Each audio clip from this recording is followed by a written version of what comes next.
Hey, it's Eric with Hollywood Impact, and in this episode of Stream It or Skip It, I am going to give you my review of Dexter Original Sin. We're going to break this down in 4 different categories, guys. 1, the performances, the story, the atmosphere, and then the impact, which is kind of some of my personal feelings on the show itself. So let's get right into it. First of all, I am a huge fan of the original show of Dexter. I think this show was arguably the first 4 seasons, especially season 4, is some of the best in TV history. I really like it. So I was both excited and extremely nervous when I heard about this prequel series. So go into the performances. Listen, this kid, Patrick Gibson, that plays Dexter, is outstanding. I mean, this dude kills it. I know. But his mannerisms, his look, his vocal tone, you know, Dexter is a very socially awkward person, and Patrick Gibson does such a great job of doing that. Because one thing I was worried about, you know, when you have a prequel series is that when you've got the same characters, are the new actors just going to be doing impressions? And I'm happy to say that they're not doing impressions. All these people are actually becoming younger versions. And I think Patrick Gibson, just again, I can't say enough about this dude, because if he can't pull this off, then the whole show doesn't work. And he does a phenomenal job. Christian Slater. Good to see you again, buddy. It's been a while.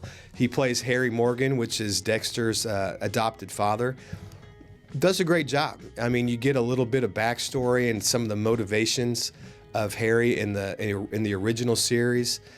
And Kristen Slater's a solid actor. Molly Brown, she plays Deborah Morgan, who was originally played by Jennifer Carpenter in the original series. My take on Jennifer Carpenter is that of the original series, she is an unsung hero. She is kind of the glue that keeps everything together, and I thought she did an outstanding job in that series. So Molly Brown coming in, playing a younger version of her, she does an incredible job. I'm not familiar with any of her earlier work, but she's got, you know, the mannerisms down, the absolute foul language down that Deb had in the original show. She just gets it, you know what I mean? And those 3 performances, you know, that's our main cast. They just do an outstanding job. Patrick Dempsey's in it. He's fine. Sarah Michelle Gellar does a good job. I did want to take a shout out to Christina Milan. She plays a young Maria LaGuerta, and she nails it too. I mean, seriously, this cast just knocks it out of the park. So the performances are outstanding. So moving on to the story. It is basically a similar Dexter type story. You've got a big bad. You've got Dexter taking care of some mini bads along the way. And then you do have a couple of other parallel stories and flashback stories going on at the same time, much like the original season. So for me, the big bad is not as good as the earlier Dexter series ones, but probably better than the later seasons. What I found interesting was some of the parallel stories going on. And I don't want to spoil it for you, but there's connections to the first season of the original show, and you understand a little bit more of the whys and hows. And I think they did a really good job with that, and I really appreciated that part of it. And I just enjoyed that better than the major arc.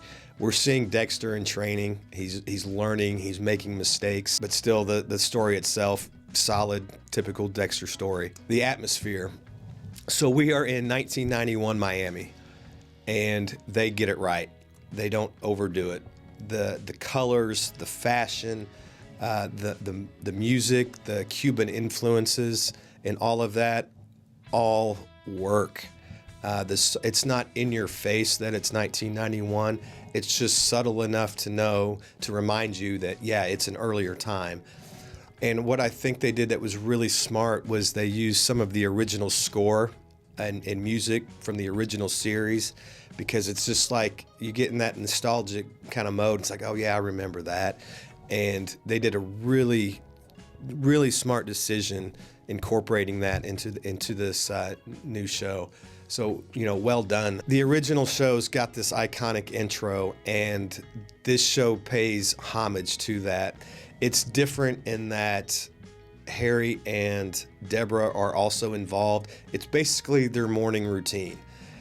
And it's, again, so smart because in the original show, the first thing we see of Dexter is he kills this mosquito with his hand.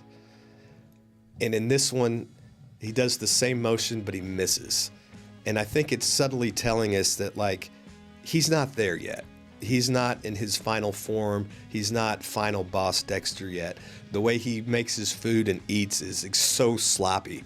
But, it's telling us that, hey, this Dexter doesn't have everything figured out yet. He's still a work in progress, and he's getting there. But it was one of those intros that I watched it every single time. It was just that cool. Moving on to my last category today, which is the impact. Guys, if you are a Dexter fan, it is exciting times. We've got this prequel series. We've got a sequel series in development. I think they're filming. It's supposed to come out this summer. In case you don't know, they just absolutely knocked it out of the park with this show. One question I get asked is, can I watch this show without watching the original? Short answer, no. I would watch the original first. But at the same time, I want people to see this show. So one hack I think I've thought up that works would be go and watch season 1 of the original show. It's 10, 12 episodes. Dexter, if you've never seen it, it is a very bingeable show. When you finish one episode, you want to find out what happens next. You want to get into that next one. So you can do that quick, then watch this show, and then between the time when the next one comes out, you've got time to watch the other stuff. Now, you guys that have watched Dexter, I get it. After season 4, things changed. But I, as a big Dexter fan, I'm in the middle of a kind of a casual rewatch. And I've just accepted the fact that season 4 was so good that I'm extending a little grace to those later seasons because it's so hard to top what they did in season 4. So, and I'm finding myself realizing it wasn't as bad as I thought it was at the time. So if you're one of those Dexter fans that's still upset about some of that stuff, hey man, just relax and go have a good time and revisit this character. It's such a unique show and unique, main character in general. It's exciting times. But guys, listen, that's what I think. Stream it or skip it. Obviously, stream this show.